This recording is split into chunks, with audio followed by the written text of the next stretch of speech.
미국 프로야구 메이저리그의 전설 같은 선수가 있습니다. 이분은 22개 시즌에서 714개 홈런을 친 홈런 왕이에요.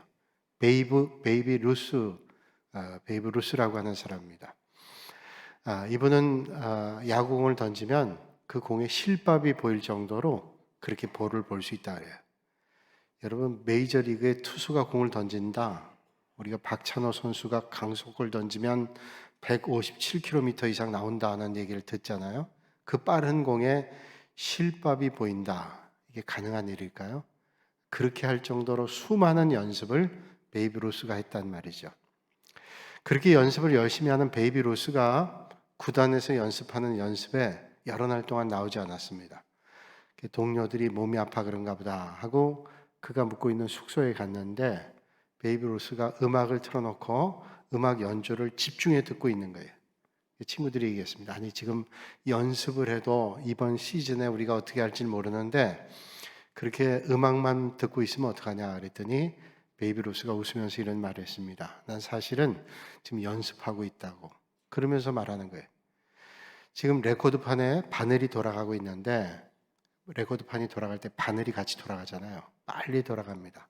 그 바늘 끝을 야구공이라고 생각하고 본다는 거예요. 처음에 볼 때는 그 바늘을 놓치기가 십상이었는데 오랜 시간 동안 연습을 하다 보니까 마치 레코드판이 천천히 돌아가는 것처럼 바늘 끝이 보인다는 거예요.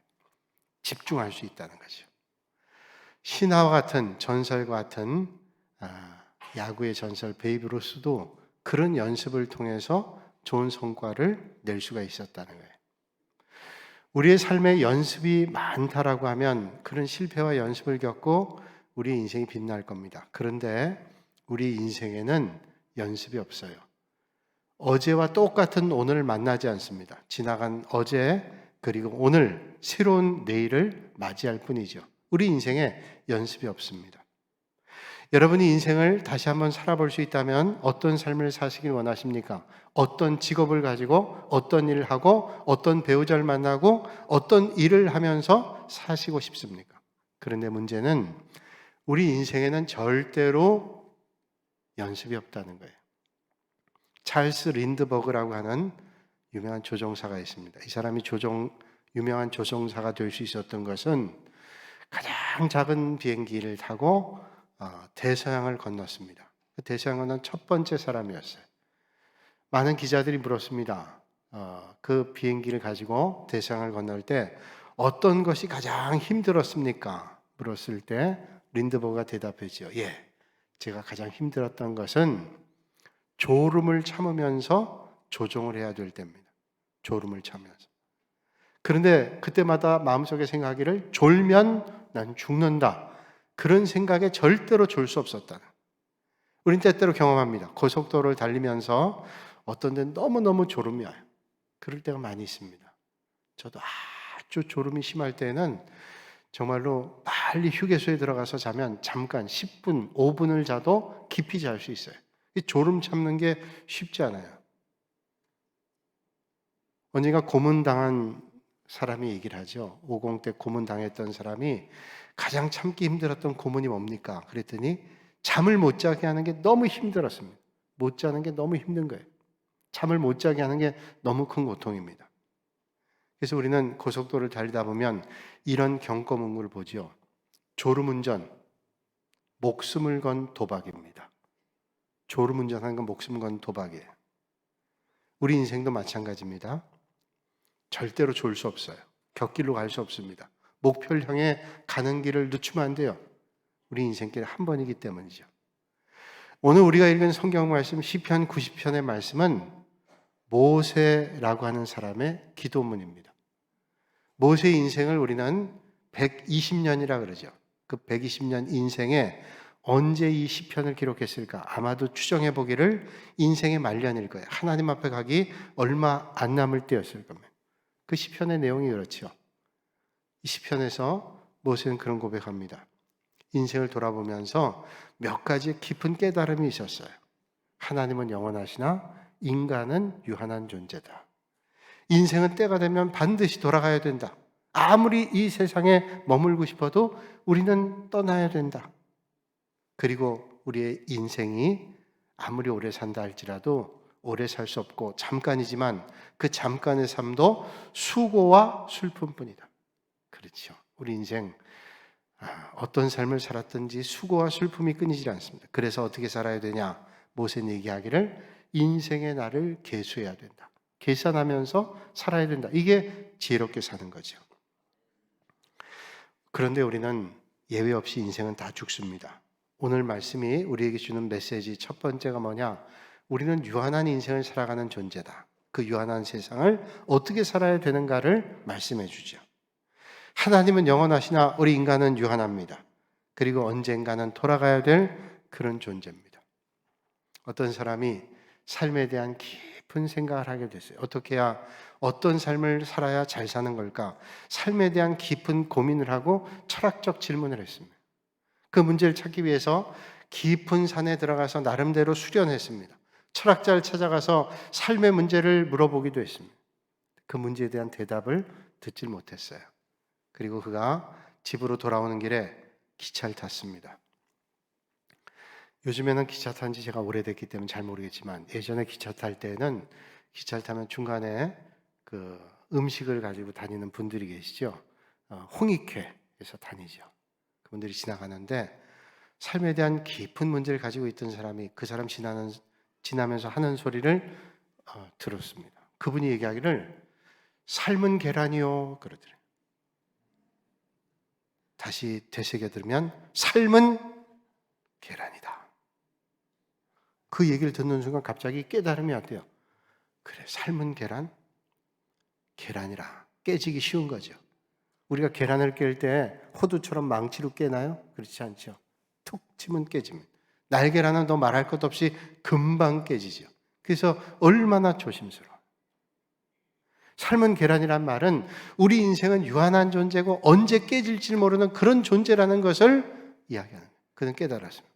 높은 산에 올라가서도 철학자의 질문을 통해서도 깨달을 수 없었는데 그에게 번뜩거리는 그 소리가 삶은 계란이다. 우리 인생은 유한한 존재, 깨질 수밖에 없는 존재다.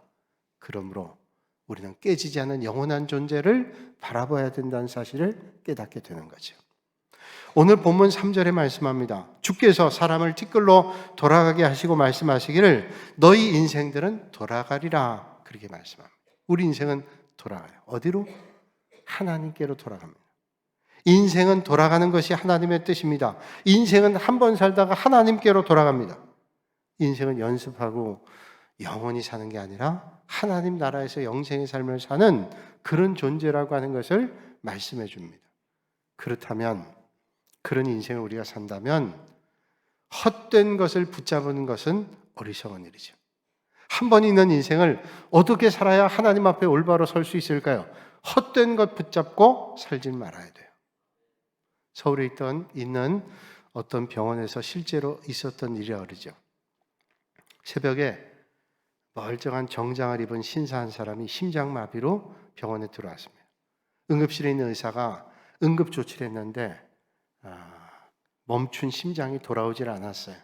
그래서 죽었습니다. 사망 진단하면서 환자를 봤는데 죽음이죠. 죽음 봤는데 보통 사람이 죽으면 손을 이렇게 다 펴고 죽는데 난 빈손입니다. 그러고 가는데 이 사람은 오른손은 펴고 있는데 왼손은 꽉 쥐고 있더래요. 그래서 의사분이 이상하다 해서 그냥 본능적으로 왼손을 이렇게 폈답니다. 폈더니 거기서 화투 2장이 떨어지더래요.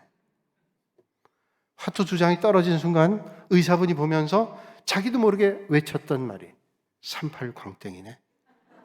아마 이분은 화투 좀 하셨던 것 같아요. 딱 보는 순간 38광땡인지 다 아셨어요. 그게 궁금하잖아요. 이 사람이 왜 38광땡을 자꾸 추정은 할 수 있지만 그 사람을 데리고 온 사람에게 사연을 들었는데 이분이 초상집에 갔다가 초상집 가니까 이제 검은 양복 입고 간 거예요. 초상집 갔다가 이제 밤새 화투를 친 겁니다. 밤새 돈 잃었어요. 잃다가 마지막에 이제 돈들이 쌓여가는데 결정이 안 나는 거예요. 그 순간 마지막 순간 돈 다 잃고 있던 그 순간에 딱 패를 잡았는데 38광땡. 그걸 보는 순간 그러다가 심장마비로 세상 떠났어요. 여러분, 우리 인생은 절대로 영원한 거 아니에요. 내가 이거 꽉 잡았다. 그 순간 우리의 삶이 끝날 수도 있어요. 그러므로 헛된 것 붙잡고 살면 안 됩니다. 뿐만 아니라 인생의 또 다른 문제는 인생은 짧다는 거예요. 인생 길던데요? 10대는 인생이 길어 보이죠. 20대 별로 짧지 않습니다. 그런데 어느덧 30, 40, 50줄에 들어서면 속도가 정말로 나이만큼 빠르게 가죠. 우린 그런 노래를 어릴 때 불렀습니다. 원숭이 엉덩이는 빨개. 빨가면 사과. 이쯤 되면 반응이 나올 줄 알았더니만 빨가면 사과. 사과는 맛있어. 맛있으면 바나나.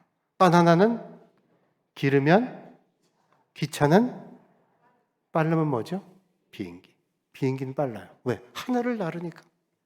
날아가니까 빨라요. 그런데 오늘 시편의 기자 말하기를 우리 인생을 뭐예요? 날아간다고 얘기합니다. 날아가요. 얼마나 빠른지 날아가요. 우린 그런 말도 알죠. 걷는 것보다는 뛰는 것이 낫고 뛰는 것보다는 날아가는 것이 낫다. 걷는 놈이 뛰는 놈 못 이겨요. 뛰는 놈이 날아가는 놈 못 이깁니다. 그 말은 날아가는 게 얼마나 빠른지 몰라요. 그런데 오늘 시편은 우리에게 말씀하시기를 인생은 날아간대요.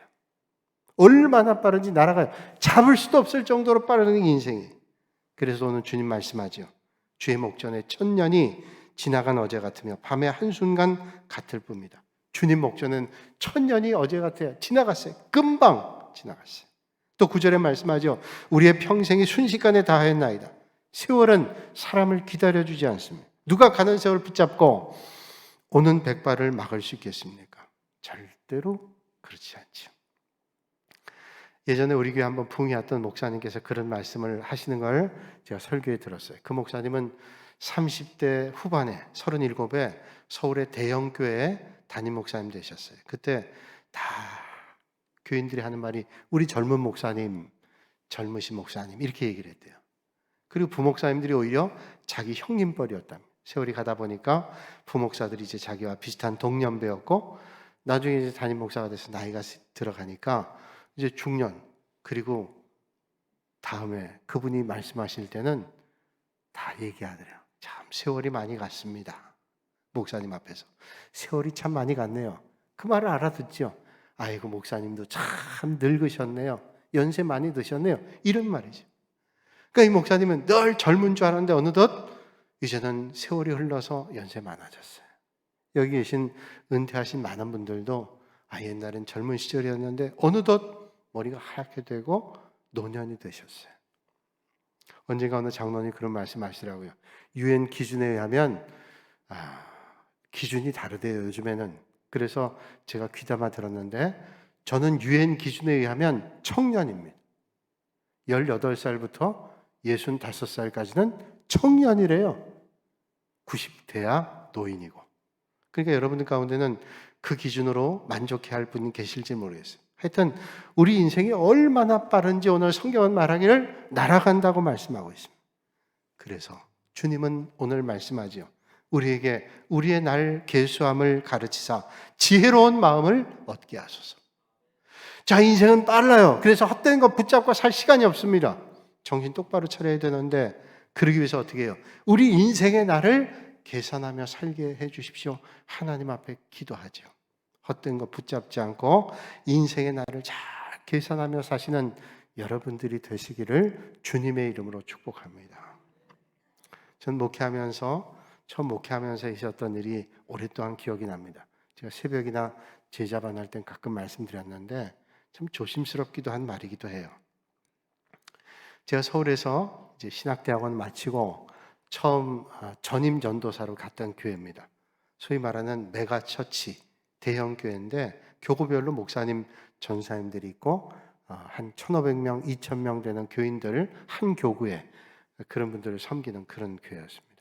한 번은 어느 젊은 집사님이 전화를 했어요. 전화해서 전사님, 아버지가 많이 건강이 안 좋으신데 와서 기도해 주십시오. 그 당연히 교육자가 기도를 부탁하면 가서 해야 마땅하죠. 예, 가겠습니다. 그리고 그 가정에 교적을 컴퓨터로 확인했어요. 그때는 전산화가 그 교회는 아주 빨리 됐던 교회라 1900년대 후반인데도 컴퓨터로 다 전산화 작업이 됐어요. 그래서 그 이름을 넣고 하니까 어느 교구에 누구 딱 뜨는데 그 성함 옆에 그 아버지 세상 떠날 것 같다는 아버지분 이름 옆에 이런 말이 써 있어서 깜짝 놀랐습니다.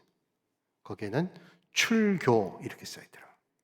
출교라는 말은 교회 밖으로 내보냈다는 거예요.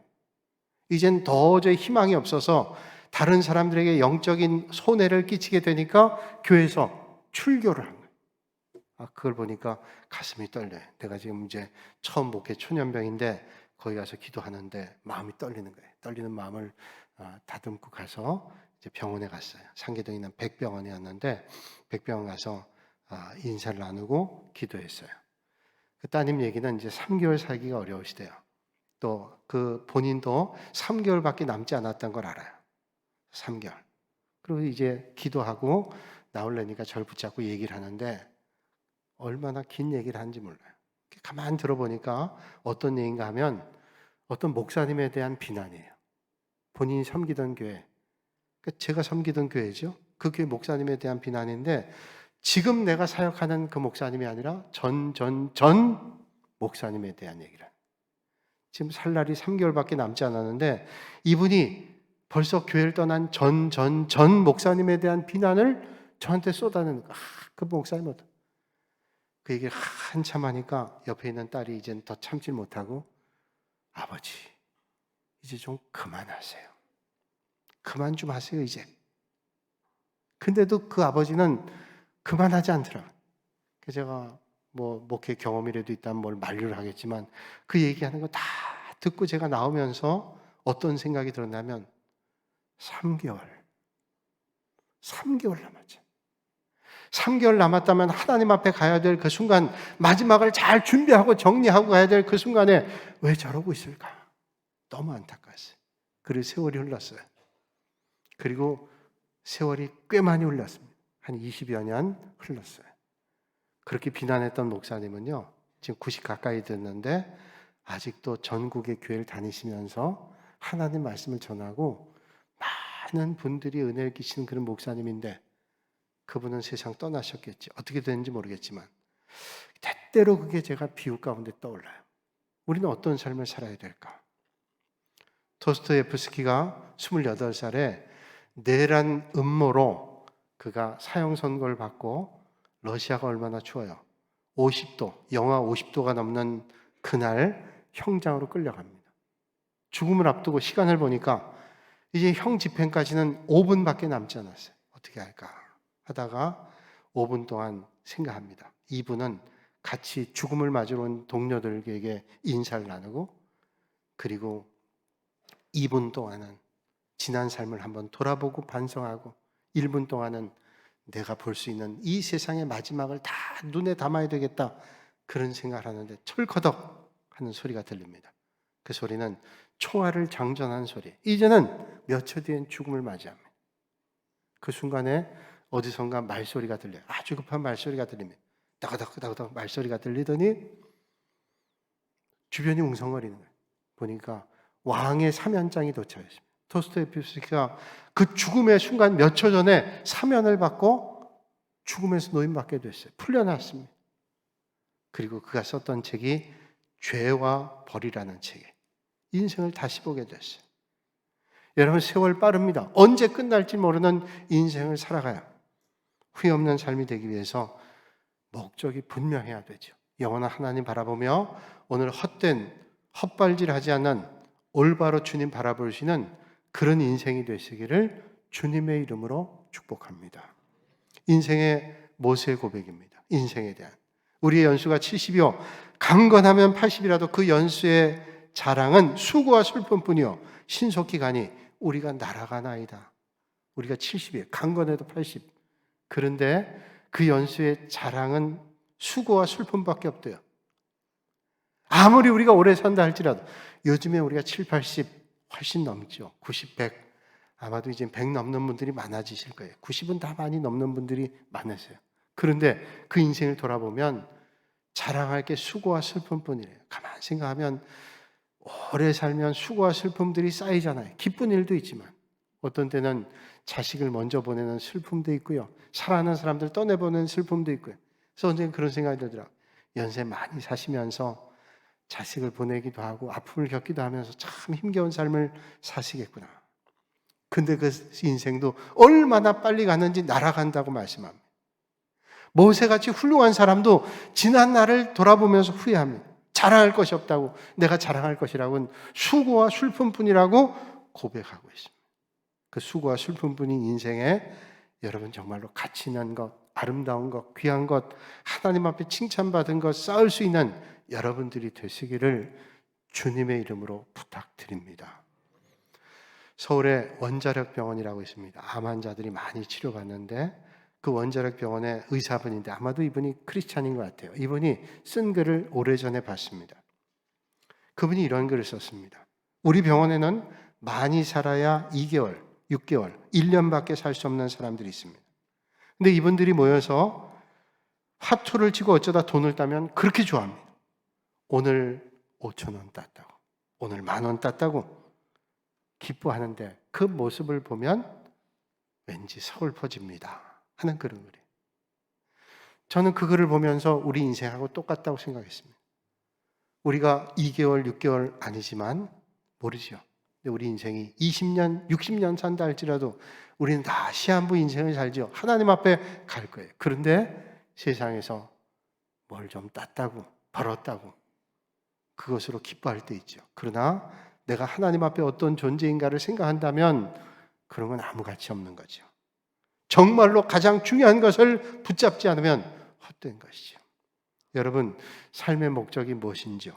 하루하루를 즐겁게 살아가는 것입니까? 많은 권세와 명예를 얻고 사는 것입니까? 심지어 많은 사람에게 존경받고 사는 것이고 물질을 얻는 것입니까? 그것까지도 헛됩니다. 왜냐하면 흔들리는 것을 붙잡으면 흔들릴 수밖에 없기 때문에 흔들리는 세상에서 영원한 것을 붙잡는 여러분들이 되시기를 주님의 이름으로 축복합니다. 우리 인생의 문제를 흔들리는 것 붙잡으면 절대로 행복할 수 없어요. 왜 우리가 세상의 염려와 근심이 끝나지를 않는가 하면 영원한 것보다 흔들리는 걸 붙잡기 때문에 염려가 끝나지 않아요. 농촌에서 목회하시는 목사님께서 그런 말씀하시는 거 들었어요.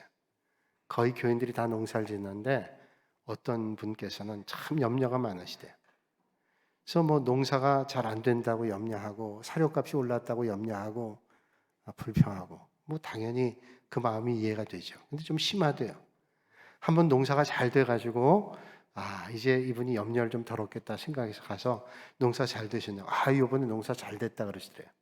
그런데 농사는 잘 됐는데 걱정이랍니다. 뭘 걱정이냐 그랬더니 농사 잘 됐는데 뭘 걱정해요 그랬더니 작년에는 농사를 졌는데 돼지 감자 농사를 졌는데 썩은 돼지 감자가 많아서 돼지 먹일 게 있었는데 이번엔 농사가 잘 돼가 돼지 먹일 감자가 없더래.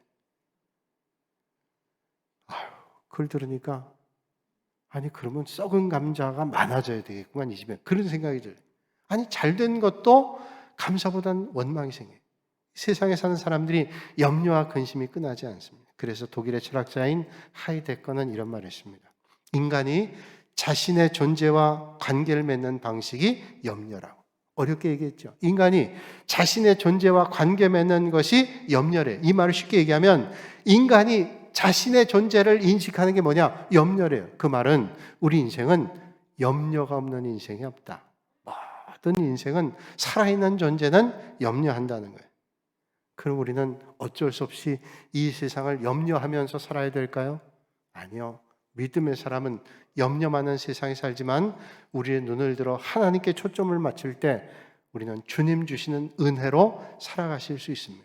어떤 자리에도 하나님께 눈을 고정하면 염려를 벗고 믿음으로 살아갈 수 있는. 여러분, 오늘도 이 아침에 흔들리는 것 바라보지 않고 흔들림 없는 영원하신 주님 바라보아 주님의 뜻 안에 서시는 여러분들이 되시기를 주님의 이름으로 축복합니다. 주님 말씀하죠. 한 번 죽는 것은 사람에게 정해진 것이다. 그 후에는 심판이 있다. 한 번 죽는 건 다 정해져 있는데 그 뒤에 심판이 있대. 하나님 앞에 선다는 겁니다. 하나님 앞에 설 때 우리는 어떤 존재일까? 그래서 우리는 인생을 잘 준비해야 돼. 계산하면서 인생을 준비해야 돼요. 그게 지혜로운 삶이라고 오늘 성경은 말씀하죠. 그래서 우리가 주일날 하나님 앞에 나와 예배 드리는 것은 천국 생활을 준비하는 거예요. 여러분 바쁘고 힘들고 분주해도 천국 생활 준비하는 거 놓치면 안 되죠. 코로나19를 만나면서 많은 교회 목사님들이 걱정하는데 젊은 분들이 많이 교회를 떠났대요. 뭐 이렇게 예배를 드려도 되겠네. 뭐 교회 안 가도 되겠네. 큰일 난 거예요. 연세 많으신 어르신분들은 무슨 일이 있어도 교회 가야지 이런 생각들을 했는데 뭐 교회 안 가도 되는데 뭐 먹고 살만한데 큰일 난 거예요. 우리가 이 땅에 영원한 삶의 목적이 아니라 영원한 하나님 나라를 소망하는데 천국 가는 준비 하나도 안 하고 만족하고 있어요. 정말 가슴을 칠 일이고 너무너무 안타까워서 통곡해야 될 일들이 일어나고 있어요. 여러분 아무리 바쁘고 분주하다 할지라도 하나님 앞에 예배드리는 주일을 소중하게 여기시는 여러분들이 꼭 되시기를 바랍니다. 옛날에 어떤 왕이 자기 이름을 높이며 성전을 짓기 위해서 성전 짓기를 준비하고 성전 졌답니다. 그러면서 다른 사람에겐 아무것도 하지 말고 돕지도 말고 그저 내 이름을 내기 위해서 내 이름으로 교회를 져야 돼. 교회를 졌어요. 아름다운 교회를 졌습니다. 그리고 어떤 왕의 이름으로 교회 성전을 졌어요.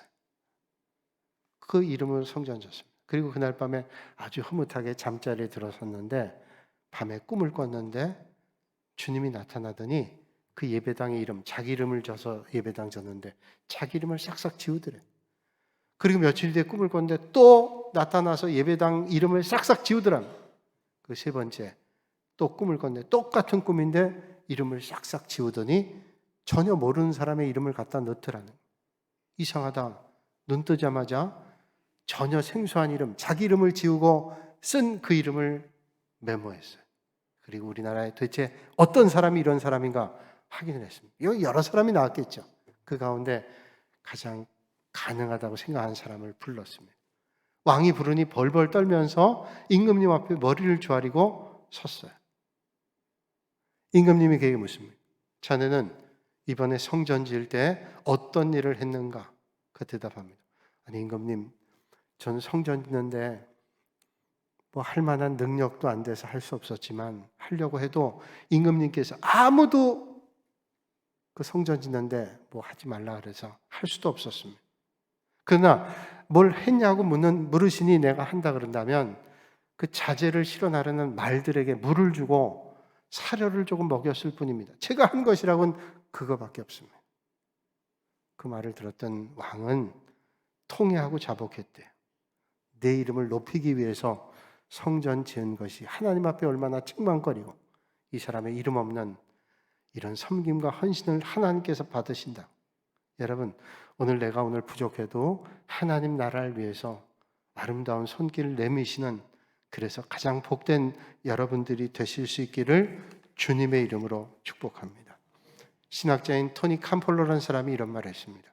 모든 인간 죽을 때 자기가 못다 이룬 업적 때문에 후회하며 죽지 않는다. 단지 바르게 살지 못한 것 때문에 후회하며 죽는답니다. 그러면서 그냥 많은 임종을 받다 그러면서 죽음 앞에서 돈을 좀 더 벌었어야 되는데 조금 더 출세해야 되는데 라고 후회하는 사람은 본 적이 없대요. 그런데 좀 더 바르게 살 걸, 좀 더 사랑하며 살 걸, 좀 더 가치 있게 살 걸 그렇게 외치며 죽은 사람은 많이 봤답니다.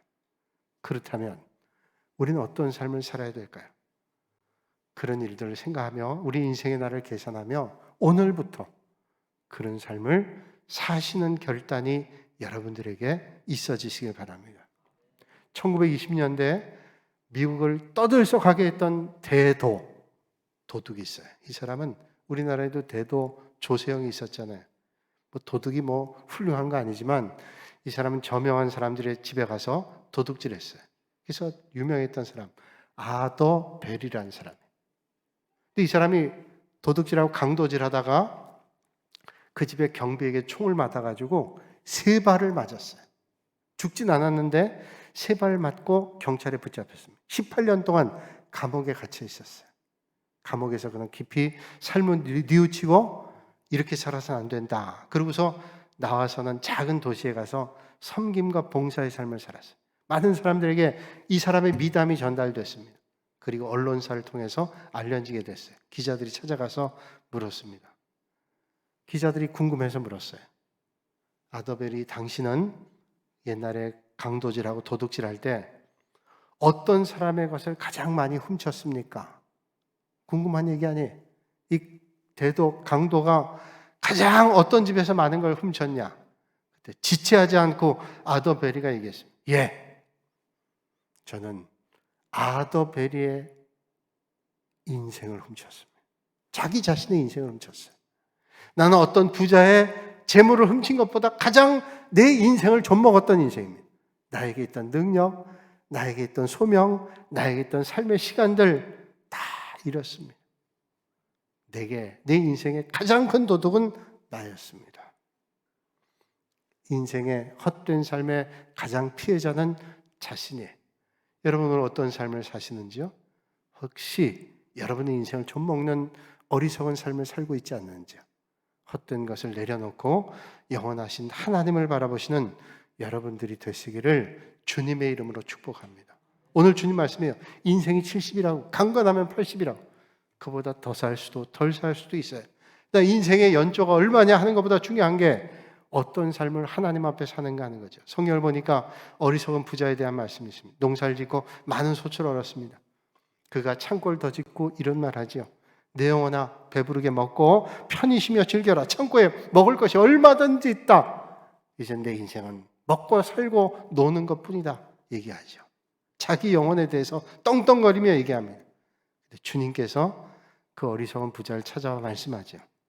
이 어리석은 자야, 오늘 저녁에 내 생명을 데려가면 그 모든 것이 네 것이냐?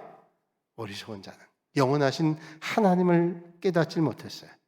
잠깐 있다가 합니다. 오늘 주어진 삶의 자리에 하나님 기뻐하시는 것 심고 열매를 거두시고 뿌리시는 여러분들이 되시기를 주님의 이름으로 축복합니다. 거룩하신 아버지 하나님, 오늘도 이 아침에 저희를 주님 전으로 불러주시고 하나님께 예배드리게 하시니 감사합니다. 오늘도 우리에게 귀한 생명 주신 것 감사합니다. 오늘도 우리에게 펼쳐질 귀한 날들 하나님을 늘 기억하며 주님을 기쁘시게 해드리는 믿음의 자리에 서게 하시고 흔들리는 세상에 흔들리는 것 붙잡지 않고 영원하신 걸 바라보고 붙잡는 정말로 복 있는 인생이 되게 하여 주시옵소서. 예수님의 이름으로 기도하옵나이다. 아멘.